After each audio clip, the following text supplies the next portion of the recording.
She showed up on blind date covered in mud. The Mafia boss was about to walk away until he saw her. Theo Graves was about to leave when the cab screeched up and she stumbled out covered in mud, dress torn, blood trickling down her face. He'd seen plenty of messes in his line of work, but this woman wasn't drunk or careless. She was terrified. Her eyes locked on his for half a second before darting back to the street, scanning like prey that knew the predator was close. Then he saw them. The bruises on her wrists, dark and fresh, finger-shaped. She wasn't late to their blind date. She was running for her life. If you want to see how this impossible night unfolds, hit that subscribe button right now. Trust me, you won't want to miss what happens next. The woman tried to wave him off, her voice coming out in broken gasps as she leaned against the parked car. "I'm sorry. This was a mistake. I shouldn't have." But Theo didn't move. He'd built an empire on reading people, on knowing when someone was lying and when they were drowning. And this woman was seconds away from going under. Her hands trembled as she tried to smooth down her ruined dress, mud streaking across the ivory fabric that had probably cost more than most people's rent. This wasn't some random woman having a bad night. This was someone who'd gotten dressed up, put on expensive perfume, and then ended up crawling through hell to get here. A black SUV rolled past them slowly, its tinted windows catching the streetlight. The woman went completely rigid, her breathing shallow and quick like a rabbit that had just spotted the hawk's shadow. Theo's instincts flared. He knew that kind of fear. He'd caused enough times himself to recognize it in someone else. Without asking permission, he took her arm, not rough, but firm enough that she couldn't pull away, and guided her toward the restaurant entrance. "Wait, no, you don't understand," she started, but Theo was already moving. The host at Adriano's took one look at the mud-covered woman and opened his mouth to protest, but Theo's expression stopped him cold. Within seconds, they were being ushered through the main dining room. Past tables where senators sat with casino owners and judges, shared wine with men who owned half the docks. No one looked twice. In Theo's world, you learned quickly not to ask questions. The private room in the back was exactly as he'd requested it, quiet, secure, with only one entrance he could watch. Ramona collapsed into the leather chair like her legs had finally given up on holding her upright. Her whole body was shaking, and she kept trying to wipe the mud off her arms with trembling hands. But she only managed to smear it worse. Theo poured water from the crystal pitcher on the table and set it in front of her. She stared at it like she'd forgotten what water was for. "Drink," Theo said, his voice low and steady. She obeyed without thinking, her hands wrapped around the glass, so tight he thought it might shatter. He pulled out his phone and texted his usual order to the kitchen, then sat down across from her and waited. Patience was a weapon he'd mastered years ago. Most people couldn't stand silence. They'd fill it with truth, just to make it stop. She finished the water and set the glass down carefully, like she was afraid of breaking something else in her life. "You should leave," she whispered, still not looking at him. "You don't know what you're getting into." Theo leaned back in his chair, studying her. Mid-30s probably, well-educated based on the way she spoke. The kind of woman who knew which fork to use at fancy dinners and how to smile through conversations she hated. But right now, all that polish was stripped away, and what remained was raw survival instinct. "Try me," he said simply. That's when she finally looked up, really looked at him, and he saw the moment recognition clicked in her eyes. She knew what he was. Not the details, maybe, but the shape of it. The expensive suit that fit too perfectly. The way the restaurant staff had moved around him like he was royalty. The cold calculation in his expression that came from making life-and-death decisions before most people finished their morning coffee. She'd been married to a man who built his career prosecuting people like Theo. She knew a dangerous man when she saw one. "My name is Ramona Castell," she said quietly, and watched his reaction. Theo's expression didn't change, but his mind was already racing. Castell. Julian Castell, the Golden Boy district attorney who smiled for cameras and gave speeches about protecting families and fighting corruption. The man who'd frozen 3 of Theo's accounts last year and put 2 of his associates behind bars. The man who was so clean, so perfect, so beloved by the public that even Theo's best lawyers couldn't find dirt on him. "Julian Castell's wife," Theo said, not a question. Ramona's laugh was bitter and broken. "For 7 more years, if I survive that long." Her voice cracked on the last word, and she looked away quickly, like she could hide the tears that were threatening to fall. "Tonight was supposed to be different. My friend Celeste, your sister, she set this up without telling me. Said I needed to meet someone who could help. But Julian found out. The food arrived then, carried by a server who knew better than to make eye contact. Ramona didn't touch it. She just stared at the door like something was about to crash through it at any second. Theo watched her carefully, piecing together the story she wasn't saying out loud. The bruises, the terror, the desperate flight through mud and darkness. Julian Castell, the man who prosecuted domestic abusers and gave passionate speeches about protecting women, was exactly the kind of monster he claimed to fight. He came home early, Ramona continued, her voice steadier now, like she'd decided to stop running from the truth. Saw the dress I'd laid out, the makeup on the counter. He grabbed me by the wrists and slammed me against the wall. Told me I wasn't going anywhere, that I belonged to him, that if I ever tried to leave, he'd make sure no one ever believed me. She touched the cut above her eyebrow, unconsciously. When his office called and he went to answer it, I ran. Straight out the back door, through the yard, into the woods behind our house. I crawled through mud and thorns for 20 minutes just to reach the main road. Theo's phone buzzed against the table. A text from Cole, his second in command. Asterisk DA's office just issued a missing person alert. Julian Castell's wife. They're saying she's mentally unstable and dangerous to herself. Every cop in the city is looking for her. Asterisk. He looked at Ramona again, at the mud caking her hair and the blood on her face and the bruises shaped like her husband's fingers. Then he looked at his phone, at the alert that was already turning her into the villain in her own story. Julian was already moving, already spinning the narrative, already making sure that when they found her, no one would believe a word she said. Theo slid his phone back into his pocket and made a choice that would change everything. You're not going back there. Ramona's eyes went wide. You don't understand. He'll destroy you. He has judges, cops, prosecutors. Everyone who matters is in his pocket. And if he finds out I'm with you, he'll use it to bury us both. Let him try. Theo's smile was cold and dangerous, the kind that had made grown men confess secrets just to make it stop. He'd been waiting years for Julian Castell to slip up, to show the world what he really was beneath all that polish and charm. And now his own wife had just handed Theo the opening he needed. Within 30 minutes, Theo had a car waiting in the underground garage and a clean set of clothes delivered to the private room. Ramona changed in the attached bathroom while he made calls, his voice low and controlled as he repositioned pieces on a chessboard only he could see. When she emerged, the mud was gone but the fear remained, etched into every line of her face. The simple black dress and jacket made her look like someone attending a funeral. Maybe she was. The drive through the city was silent except for the hum of the engine and the occasional burst of police sirens in the distance. Ramona sat pressed against the passenger door, watching the streets blur past like she was memorizing her last moments of freedom. Theo's phone hadn't stopped buzzing since they left the restaurant. Text after text from associates, warning him that the DA's office was putting pressure on everyone, that patrol cars were stopping vehicles at random, that Julian Castell was on every news channel looking like a man whose world was falling apart. Theo pulled up the live feed on his phone and handed it to Ramona without a word. She took it with shaking hands and watched her husband's performance. Julian stood on the steps of their home, surrounded by cameras and concerned neighbors, his face a perfect mask of anguish. My wife Ramona has been struggling, he said, his voice breaking at exactly the right moment. She's been off her medication for weeks, and I've been trying to get her the help she needs. If anyone has seen her, please, I'm begging you, call the police immediately. She's not in her right mind. She could hurt herself or someone else. Ramona handed the phone back, her expression hollow. He's been planning this for months. Every time I tried to talk to my therapist, he was there. Every time I confided in a friend, they'd suddenly stop returning my calls. He's been building this narrative that I'm unstable, that I can't be trusted, that everything I say is a delusion. She looked at Theo with eyes that had seen too much. He's going to win. He always wins. Not this time, Theo said quietly, and pulled into an underground parking structure beneath a high-rise downtown.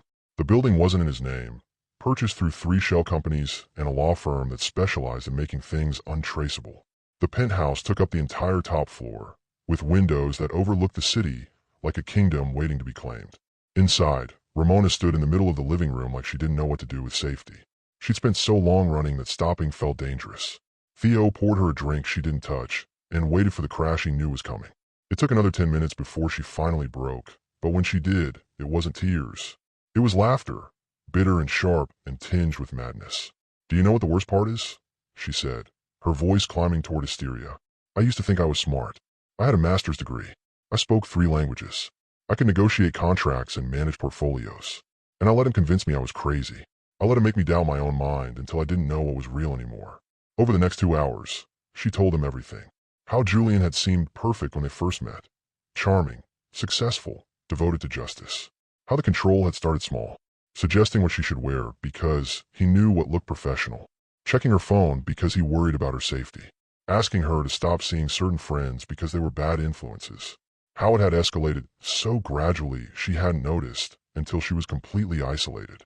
She told him about the first time Julian had grabbed her arm hard enough to leave marks, how he'd apologized so sincerely afterward that she'd convinced herself it was an accident. About the night he'd held her head underwater in the bathtub because she questioned one of his cases, about how he'd pulled her up at the last second and told her he loved her while she coughed up water in terror, about the 1,000 small cruelties that had carved away pieces of her until she barely recognized herself. Theo listened without interrupting, his expression carved from stone, but inside he was calculating. He'd killed men for less than what Julian had done, but this was different. Julian had power that even Theo had to respect. Legal power, public sympathy, an entire system designed to protect men who looked like him and spoke like him and smiled like him. There's evidence, Ramona said suddenly, sitting up straighter. I've been documenting everything for 8 months. Photos of bruises, recordings of his threats, bank statements showing money he's been moving to accounts I'm not supposed to know about. I was going to run, but I needed leverage first. Something to make sure he couldn't just drag me back and lock me away somewhere. Theo leaned forward. Where is it? Safe deposit box. First National downtown. Box 347. She pulled a key from inside her shoe, where she'd apparently hidden it before running. But Julian has people watching the bank. He knew I was planning something. He just didn't know when. Theo's phone rang. Cole's name flashed on the screen. Talk to me. We've got federal agents raiding the warehouse on 5th. Cole said, his voice tight. In the casino downtown. In your lawyer's office. This is Castell, boss. He's using every connection he has to pressure us. Says he's going after RICO charges if we don't cooperate with finding his wife. Theo hung up and looked at Ramona, who'd gone pale. I'm sorry, she whispered. I'm so sorry. I've destroyed your life. You didn't destroy anything, Theo said calmly. Julian's been waiting for an excuse to come after me for years. You just gave him the opening he needed. He stood and walked to the window, looking out at the city lights. But he made a mistake. What mistake? He assumed I'd be stupid enough to let him control the narrative. Theo turned back to her, and for the first time that night, he smiled. I've been waiting for Julian to slip up for years. You didn't ruin anything. You handed me the opening I needed.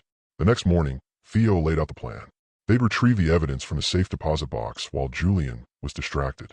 Cole would create a false sighting of Ramona on the east side of the city, pulling police resources away from downtown. It was risky, but it was their only shot at getting ahead of Julian's machine. Ramona insisted on coming with them. Theo refused at first, but she wouldn't back down. That box is in my name. You need me to access it, and I'm done hiding. There was steel in her voice now, something hardening after years of being beaten down. He took everything from me. My career, my friends, my dignity. I'm not letting him take my chance to fight back. The false sighting worked perfectly. Within minutes of the anonymous tip, patrol cars flooded the east side. Theo, Cole, and Ramona walked into First National like they owned it, which in a sense Theo did.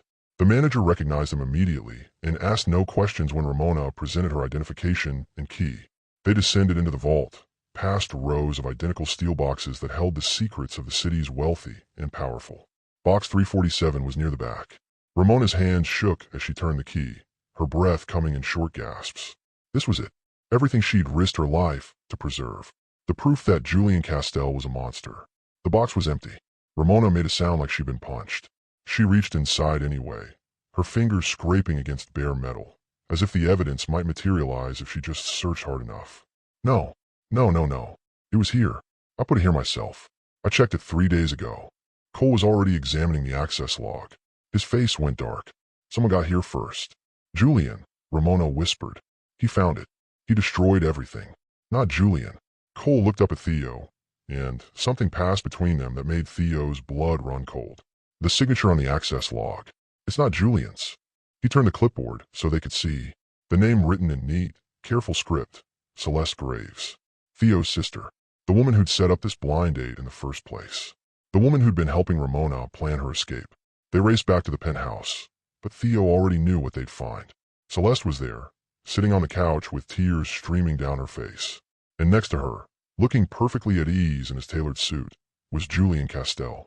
Hello, Theo, Julian said, his smile warm and friendly, like they were old colleagues meeting for drinks. I think it's time we had a conversation. Theo's hand moved toward his jacket, but Julian raised a finger like he was scolding a child. I wouldn't. There are 3 police units positioned within a 2-block radius, all waiting for my signal. You pull a weapon, and this entire building gets locked down within 90 seconds. He gestured to the chair across from him. Sit. Let's be civilized about this. Cole moved to stand between Julian and Theo, his expression murderous, but Theo waved him off. He sat down slowly, his eyes never leaving Julian's face. Ramona stood frozen near the door, staring at her husband like he was death itself walking toward her. And maybe he was. Celeste, Theo said quietly, looking at his sister. Explain. She couldn't meet his eyes. Tears rolled down her cheeks as she stared at her hands, twisting them together like she could wring out the guilt. He had photos, she whispered, from 2 years ago. The night things got bad, when he had to clean up my mess. Her voice broke. He said if I didn't help him, he'd release everything. The drugs, the money laundering I witnessed, the people I saw you with. He said he'd destroy both of us. Julian leaned back, completely relaxed. Your sister has been quite helpful these past few months, setting up the blind date, encouraging Ramona to trust you, even accessing that safe deposit box yesterday. He pulled a flash drive from his pocket and held it up to the light. All that evidence Ramona worked so hard to collect. Every photo, every recording, every damning document. It's remarkable, really. My own wife, building a case against me like I was just another criminal. You are a criminal, Ramona said, her voice shaking but firm. You're a monster who hides behind a badge. Julian's expression didn't change, but something cold flickered in his eyes. I'm a man who understands how power works. You never did grasp that, darling. Power isn't about being right. It's about controlling what other people believe is right. He turned back to Theo. Which brings us to you, Mr. Graves. You've been a thorn in my side for far too long. But I'm a reasonable man. I'm willing to make a deal. I don't make deals with men who beat their wives, Theo said flatly. Julian laughed, the sound genuine and warm, like Theo had told an excellent joke. Beat my wife. Is that what she told you? Ramona has a vivid imagination, especially when she's off her medication. The bruises you saw? Self-inflicted. The terror in her eyes? Paranoid delusions. I have 3 psychiatrists who will testify to her mental instability. I have neighbors who've heard her screaming at things that aren't there. I have a paper trail documenting my desperate attempts to get her help. You're lying, Ramona said, but her voice wavered. Theo could see Julian's words burrowing into her, activating years of conditioning that told her she couldn't trust her own reality. Am I? Julian pulled out his phone and played a video. It showed Ramona in their kitchen, screaming at Julian to get away from her, throwing a glass that shattered against the wall. She looked unhinged, dangerous. This was 3 weeks ago. I was simply asking if she'd taken her medication. She attacked me. I have dozens of videos like this. Ramona's face went white. You edited that. I was screaming because you'd locked me in the house for 2 days. You were. You see, Julian spread his hands like he was addressing a jury. Even now, she can't help but invent elaborate fantasies to justify her behavior. It's tragic, really. I love my wife. I just want her to get the help she needs. Theo watched the performance with cold assessment. Julian was good. Better than good. He'd built an entire architecture of lies so carefully constructed that it would stand up to any scrutiny. And with Celeste's betrayal, he had leverage that could destroy everything Theo had built.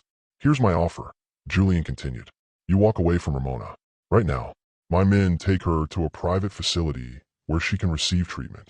You shut down the operations I'm currently investigating, the docks, the casino on 3rd Street, the real estate development in Riverside. Do that, and maybe I forget that you kidnapped my mentally ill wife. Maybe I don't use your sister's testimony to send you to prison for the next 20 years. And if I refuse, Julian's smile turned sharp. Then I destroy everything. Your businesses, your assets, your reputation. I'll have federal investigators so far up your organization that you won't be able to sneeze without violating a dozen laws. Your sister goes to prison as an accessory to every crime she's witnessed. And Ramona, he looked at his wife with something that might have been affection on anyone else, but looked like ownership on him. She'll spend the rest of her life in a psychiatric facility, medicated into compliance, with no one ever believing a word she says. The room went silent. Cole's hand had moved to the gun at his back. Celeste was crying harder now, her whole body shaking with sobs. Ramona stood perfectly still, like a statue of defeat. Julian sat there looking pleased with himself, certain he'd already won. Then Theo laughed. It started quiet, just a low chuckle, but it built into genuine amusement that filled the room. Julian's smile faltered. Cole looked at his boss like he'd lost his mind. Even Ramona was staring at Theo, with confusion replacing some of the fear. Something funny. Julian asked, his voice tight.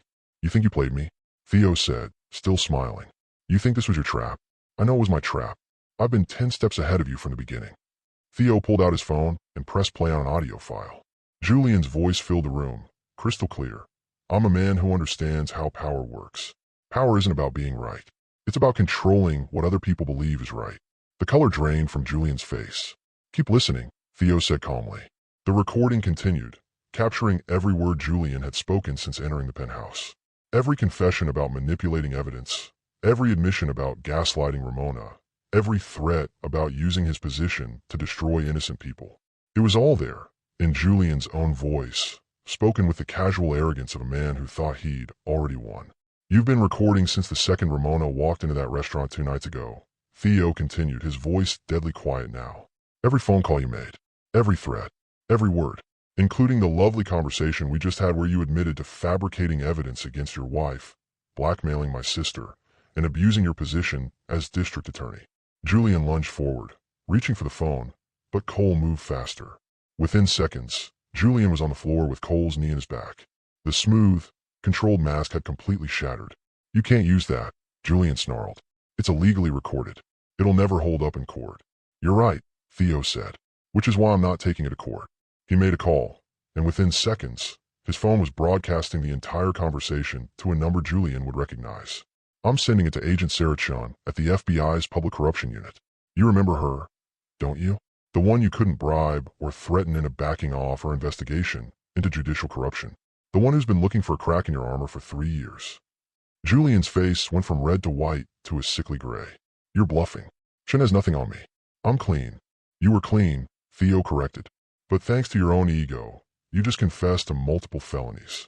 Domestic abuse, evidence tampering, witness intimidation, blackmail, abuse of power. And that's just from the last 10 minutes. He leaned closer. The difference between you and me, Julian, I know what I am.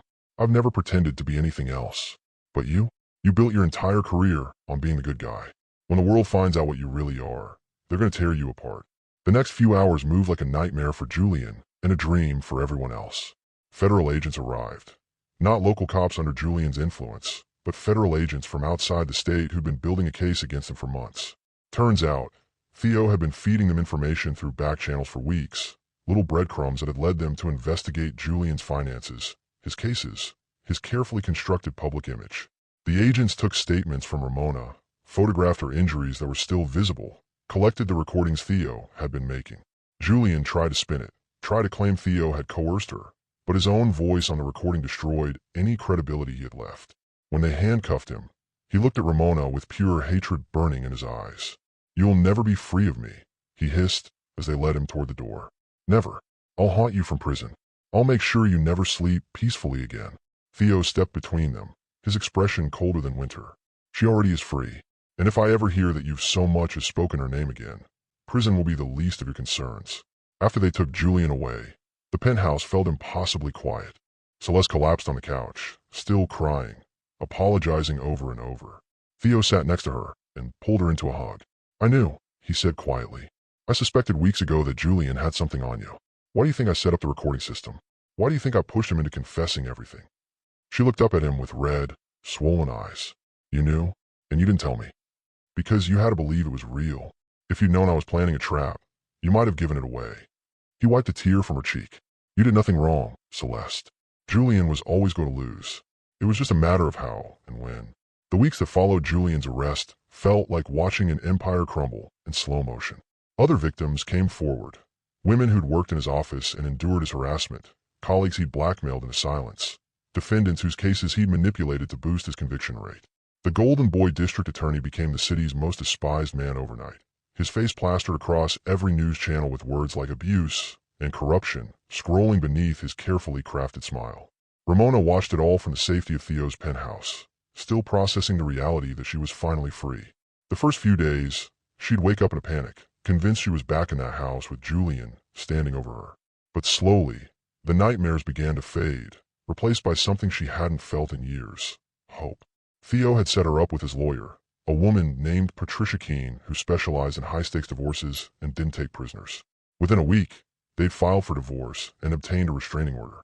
Julian tried to fight it from his jail cell, but his lawyers were abandoning him faster than rats fleeing a sinking ship. Nobody wanted to be associated with a man who'd fooled an entire city while terrorizing his wife behind closed doors. One evening, about 3 weeks after Julian's arrest, Ramona found Theo standing at the floor-to-ceiling windows, staring out at the city like he was reading a story written in lights.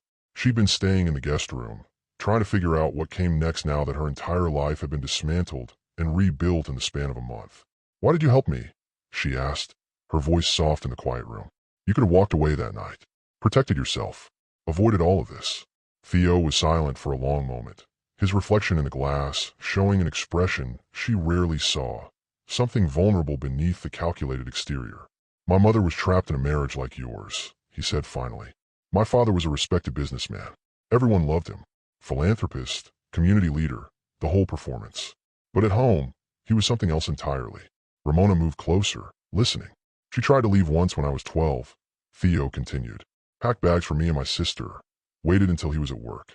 But he'd anticipated it. Had people watching the house, tracking her every move. He found us at a bus station 3 towns over." His jaw tightened. "He convinced everyone, the police, our neighbors, even some of our family, that she was having a mental breakdown, that she was dangerous, that he was just trying to protect his children from their unstable mother. What happened to her? She died when I was 15. Official cause was an accidental fall down the stairs." Theo's voice was flat, emotionless, but Ramona could hear the grief underneath. "I knew it wasn't an accident. My sister knew, but we couldn't prove anything. He was too careful, too respected, too connected. And after she died, he got even worse. Started grooming me to take over his business empire, teaching me all the ways a man could control people while wearing a respectable mask. Is that why you became—" Ramona stopped, not sure how to finish the sentence. "A criminal?" Theo smiled without humor. "I became what I am because I realized something after my mother died. The system doesn't protect people like her. It protects men like my father and Julian. Men who know how to manipulate the rules, who understand that power isn't about what's true. It's about what you can make people believe. So I built my own system, one where I didn't have to pretend to be something I wasn't." He turned to face her fully. "When I saw you that night, covered in mud and blood and terror, I saw my mother. And I swore I'd never let another woman suffer that way if I had the power to stop it. That's why I helped you." Ramona felt tears burning in her eyes, but they weren't tears of sadness. They were something else, gratitude mixed with understanding mixed with a strange kind of kinship. "Thank you," she whispered, "for seeing me when I couldn't see myself anymore." The trial began 2 months later, and it was a media circus. Julian's defense team tried every tactic they could think of, claiming the recordings were fabricated, suggesting Ramona had seduced Theo into framing an innocent man, even attempting to paint Julian as the real victim. But the evidence was overwhelming. Not just the recordings, but testimony from other victims, financial records showing payoffs and bribes, communications proving he manipulated cases and intimidated witnesses. Ramona had to testify, and Theo sat in the courtroom every single day, a steady presence in the front row.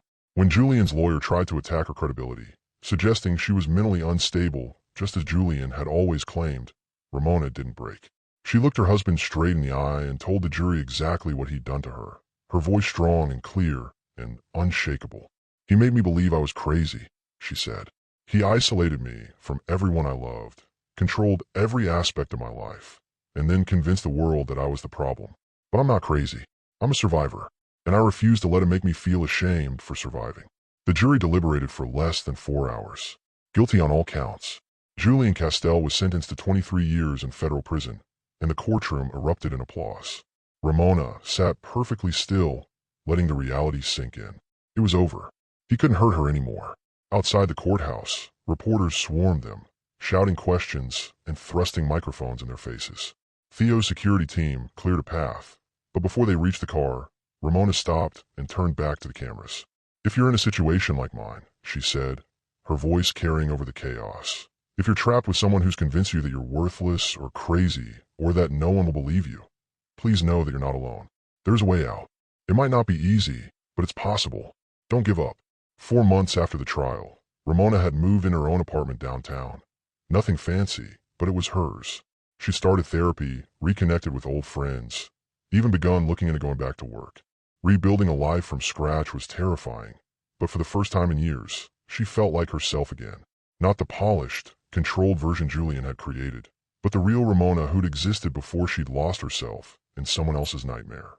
One evening, there was a knock at her door.